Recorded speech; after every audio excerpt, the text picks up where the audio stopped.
There's nothing like starting him young. At the 6th, Terry ladders about bike getting too big. The youngest entry was a 4-year-old.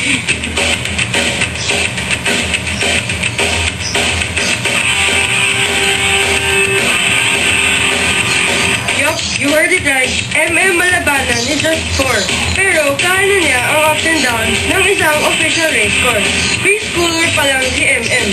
But he can ride the bike like he was born on it. Doon ako pupunta. Wala na bike. At the bike fest, medyo saling-pusa lang si MM.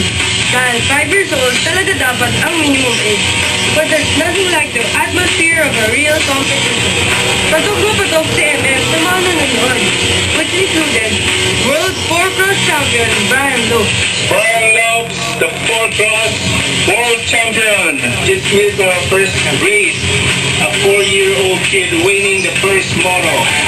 It was Mang Jing, an avid biker, who got MM interested in the sport. Kasi ever since talaga mountain biker kami.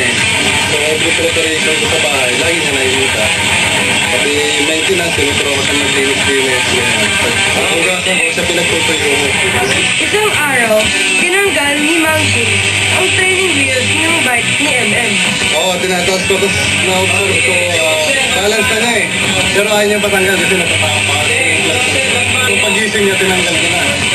Sabi nahanap niya. Tapos hindi ko alam. Kasi wala na dyan.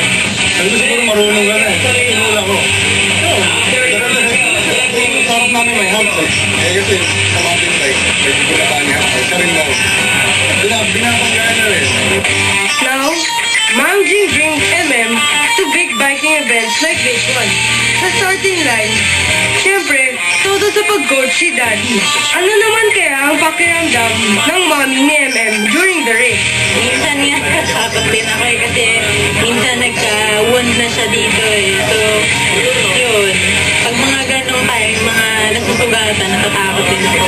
Jing and Leslie know that their son is happiest when on a bike. Enjoy na! Bike.